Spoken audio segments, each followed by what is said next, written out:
Hello, good morning. I'm Jason Flores. Welcome to In the Feed Zone. We're going to get started here in just a moment, just getting everything shared out as we get a few viewers here. So, just a quick introduction.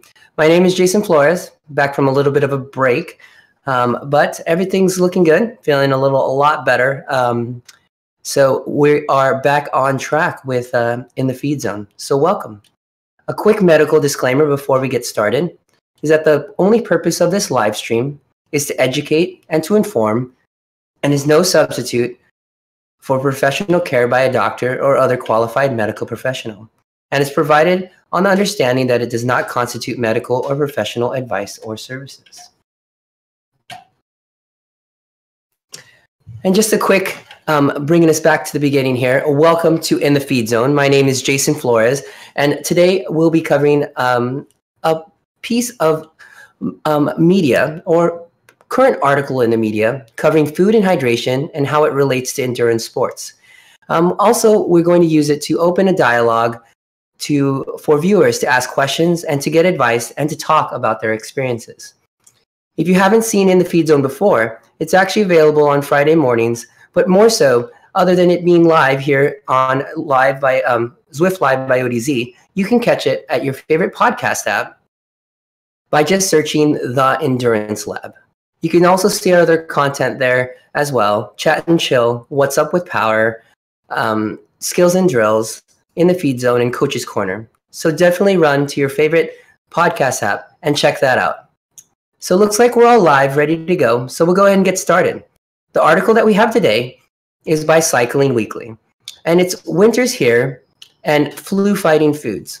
So a lot of our riders are in the depths of winter, and they are fighting themselves as far as, what they should do to kind of prevent themselves with the training that they're doing, and what they should do to make sure that they don't get sick so it doesn't, put back on their training. So very, very good opportunity here to kind of look at a couple things. So what we're going to highlight today is,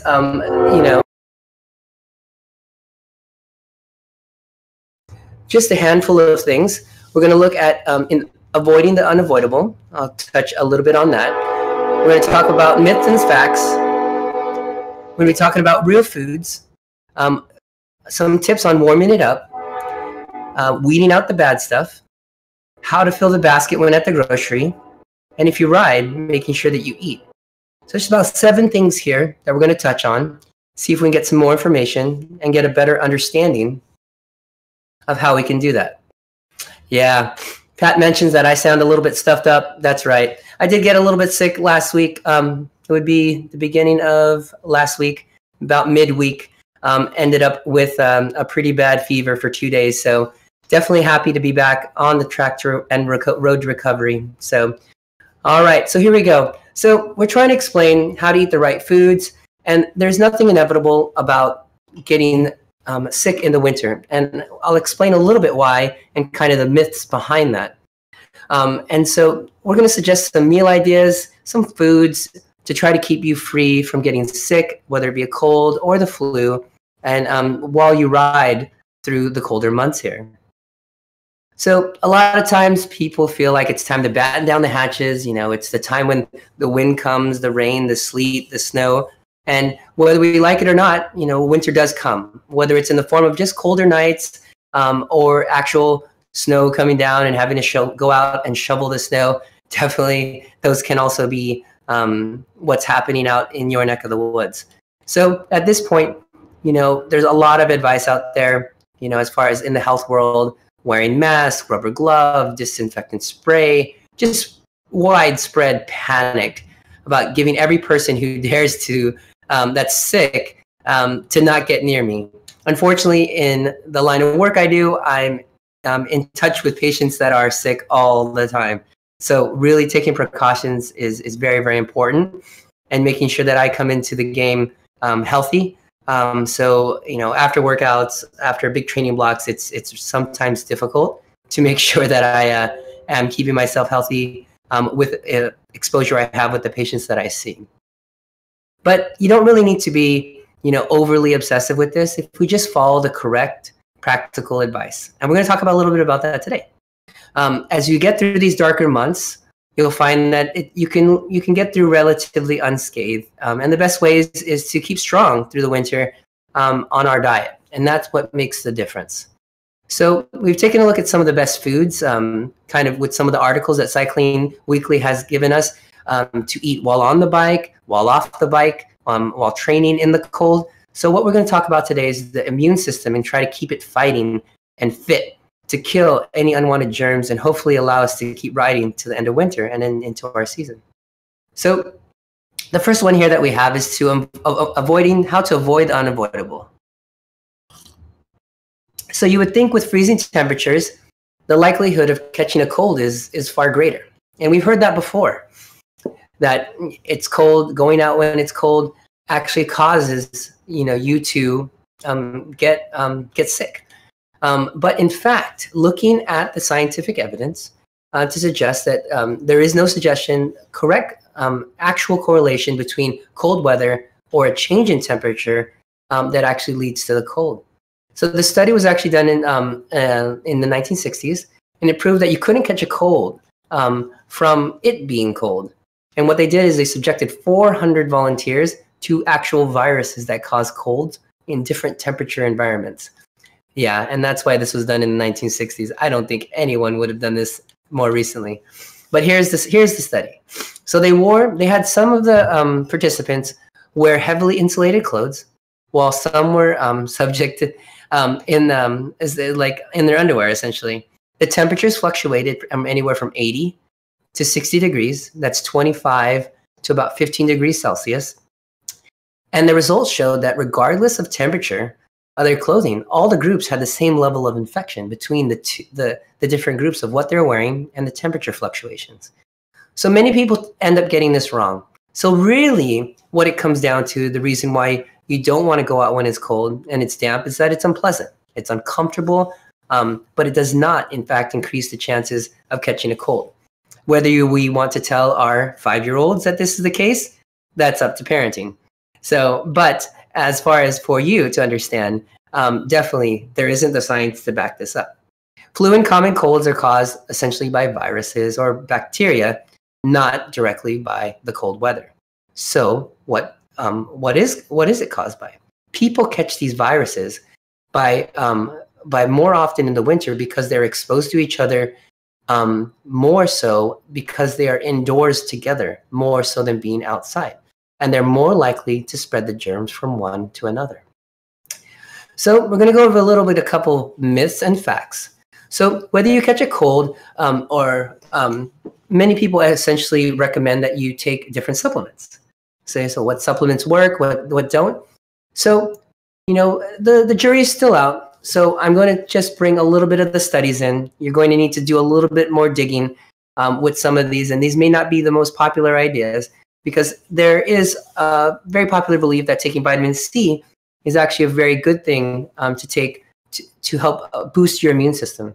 But again, in the science, it actually hasn't been proven clearly to be more effective than any other product.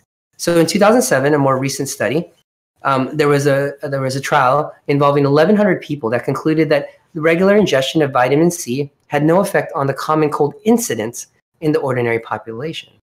But having a daily dose of fruits and vegetables or the vitamin C did slightly reduce the length and the severity of the cold. So there is that little bit there of having, our vitamin C daily. So it offered a very, very limited benefit from what they found from this 1,100 study, which is a pretty good number study. Echinacea, on the other hand, is another element that a lot of people use when they catch a cold. And in that same study, they didn't find that the same researcher didn't find that it necessarily worked or not. The root or seeds of the plant are used in herbal remedies in the belief that it will help them protect them from colds and infection. But again, inconclusive. But the thing is, if you do take it and you feel it makes a difference, a lot of people do like this herbal additive, the echinacea that is. So the review of the trials of echinacea compared people who didn't and people who did were 30% less likely to get a cold. But it's noteworthy that the study had varying results with different preparations, meaning that if it was a tincture or a very strong amount and that sort of thing. So there's different ways. So head to the health food store, find out the different kind of preparations that they have and see what they find that is working for them. And the last one is zinc. It's another popular supplement choice, and you see it all over the shelves. And there is some evidence that zinc lozenges, as soon as a cold starts to appear, may reduce its duration. So things like Zicam and things very similar to that could be very useful. So as soon as you get that weird tickle, you kind of go for the zinc.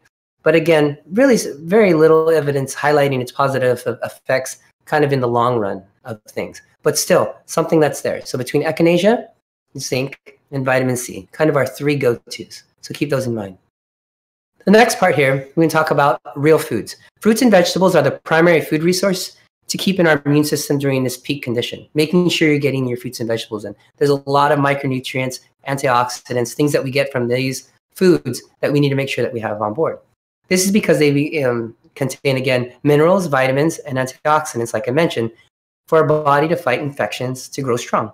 Supplements or dietary aids are all very well, meaning you're getting them otherwise, like fortified, but they give you that extra boost. So think of it as an extra boost from the supplements, but not your primary source. It's best to get it from real food. There's just no substitute, especially in the prevention of cold and flus, because you get the whole nutritional package. So for example, eating an orange is far better than just taking vitamin C in a powder form, let's say. Obviously, it's convenient, but getting those fruits and vegetables that have vitamin C in it, and then adding on top of that some of the powders and supplements could be a 1-2 punch that could be really useful. Contributing factors to why people get sick and to get ill during the winter is because they don't eat enough fruit and vegetables just during this time. Again, it's just not that available as well. So you really need to take conscious effort to make sure that you're doing that. So like when the rain's falling, the snow is falling, you just don't want a salad. So a lot of times, people want warm soups, but you could easily put a lot of those vegetables in the soup form, and it can work out very, very well. So no matter what time of year it is, everyone needs at least 5 servings of fruits and vegetables every day to get the adequate amount of vitamins, minerals, fibers, antioxidants, everything. It doesn't mean that we should just feast on fruits and vegetables. There are other healthy options that also help us get nutrients and support our immune system. Foods such as lean meats, fish, low-fat dairy, whole grains and poultry, nuts and seeds. I guess the big thing is that you're getting a good gamut of food, making sure that you're not limiting your diet and getting the things that you need. But in particular, protein plays a really good role. It's extremely important for health and the immune system. It supplies the body with amino acids, and we know this from the recovery systems that we have, and it just supplies the body with what it needs to rebuild muscle damage and contribute to recovery, energy, mood, and brain function. The next point here, we're just about halfway through, is that you need to weed out the bad stuff. Clearly, it's easy to sit here and tell you that eat this and eat that and what you should go about putting in, but do us as coaches, I am a coach for the Endurance Lab, do we practice what I preach? So you look at diet from a different angle. Instead of searching for these miracles from supplements or some wonder food, you got to look into yourself. Essentially, we ask riders and coaches ourselves, and then we pose this to riders, is to look at their diet directly. Whether it be photo document, just to get rid of some of the things that may not be working for you or be working against you. Particularly, sugary content of food may be very detrimental, not only for your immune system, but just your health overall. So the first step to supporting your immune system is to remove some of these items in the diet that could be burdening it. And so you want to look at your shopping list, and if there are things that you can go without. Okay, so it's removing some of those things. We're not asking, they're not posing to discard everything that you enjoy, but you need to kind of look into an overall perspective of kind of what can help and what can make a difference. So eating whole fruit, drinking water rather than fruit juices can definitely make a huge difference in lowering your sugar intake. And with that, we've talked about before, having the fiber that goes along with that whole fruit makes a difference in digestion.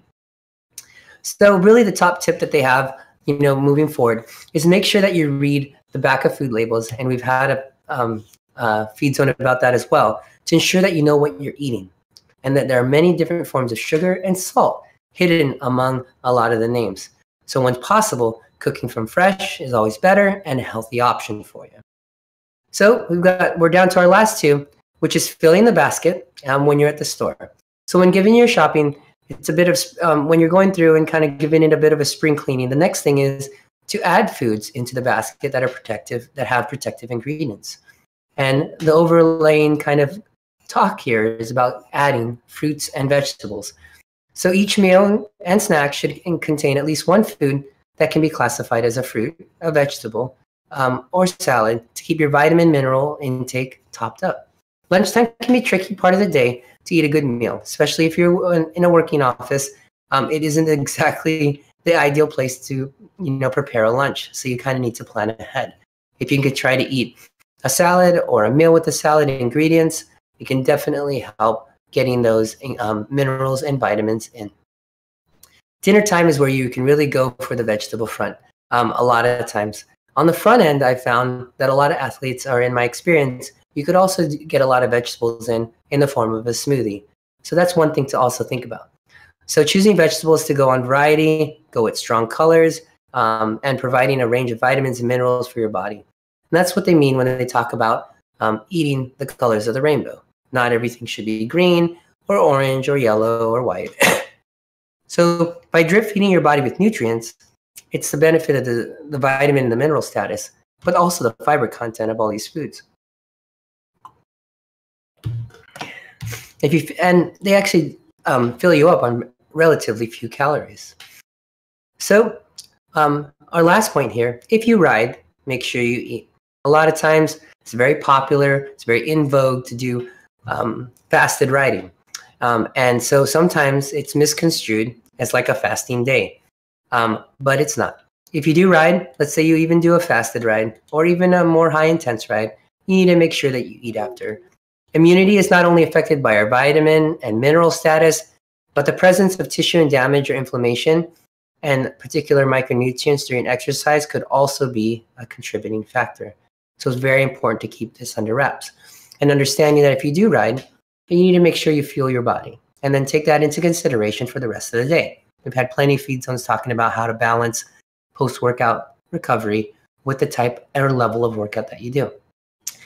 So the winter isn't going to be enough for a lot of us to stop from riding outdoors or riding at all. But if we haven't fueled ourselves correctly or efficiently, infections could occur. We need to be careful. You can lead to days or even weeks off the bike if in fact you do fall sick. So training low on carbohydrate stores has been linked with an increased release of hormones, something specific, a stress hormone called cortisol, and it's an increase in the immune system's inflammatory response and a decrease in the production of the immune markers. Essentially, all in all, it can make it so that if you are too low on carbohydrates, you may fall into a chance of getting sick a little bit easier. So you need to be careful. So if your immune system is low and a bug is doing the rounds around the office or that sort of thing, or on public transportation, you are susceptible to catching it. This is why you must make sure that we're eating adequately, not only before exercise, during, but also after. It doesn't, the food that we eat doesn't only serve to fuel us, but also to protect us with the immune system. So the same can be said for a poor protein intake. Research suggests that a lack of protein has been shown to affect our immune system as well. After exercise, our body is in a state of trauma. So it's important that we get this protein on board. Again, covered in the feed zone. Muscles are damaged, stress hormones are released, and the body's immune system is lowered. It's important to take proteins to repair these muscle damage and sugar to elevate those blood sugars. So we've kind of done a little quick round of the things that we have that we can help with fighting the flu with the foods here. Yeah, looks like one of our viewers are actually on the train right now watching this with mask on right now. And it's good that they're trying to avoid that. And if you've seen the pictures of where Pat rides the train, it is definitely a petri dish there of as far as bacteria and infection. So thanks for joining in, Pat. So quick roundup. We're trying to avoid the unavoidable, which means we are going to get sick. And what are the things that we can do to make sure that we don't, and kind of the foods that we can put in. We talked about a little bit about the myths and facts between vitamin C, echinacea, and zinc. It looks like one of our viewers, Nadia, has clicked on, and I remember a time last year that she really loaded up on a bunch of these supplements, and it actually worked for her. It was very early on, and it actually worked well for her. Maybe she can share her experience. Eating real foods. We talked about warming it up, meaning foods and kind of getting our bodies warm. Weeding out the bad stuff in our shopping carts and in our food every day. Filling our basket with immune improving or immune supplementing foods. And then making sure that you're fueling for your rides. So a couple tips for fighting the flu-fighting foods, and coming to a close to our little series here about winter and how we can avoid or how we can continue training during this winter time. I hope you've enjoyed this little series. We did take a little bit of break here between training camp and myself getting a little bit under the weather. I want to thank you guys for that. We are looking to continue in the feed zone. So if you come across an article that you're interested, please send it through. Post it in any of the comments of In the Feed Zone or Zwift Live by ODZ. I'm more than happy. I'm definitely on a good amount on the different platforms, whether it be Training Peaks or Trainer Road or just live streams. Just let me know if you come across anything. We're more than happy to cover that for you. And if you wanted to take a look at where this article was found, it actually, if you head to the Cycling Weekly website, you can take a look at it there. It's under cyclingweek.com/news. Really good information there. And so with that, I want to thank you guys for coming in. There was one other comment here. Nadia was mentioning that it helped her last year. And that's what I do from now when I feel like something's coming down. Good. That's good. And essentially it was upping her vitamin C. And I believe it was zinc. There are a couple other things in herbals. We could reach out to Andrea Cullen from the Endurance Lab as well. She's got some really good comments. I'll see if I can bring in some links from the forum. That'd have been really good. But with that, I want to say thanks for joining in the Feed Zone. And I hope your training is going well during the winter. And I'll see you next week. If you have any questions, leave them here. And again, have a great day.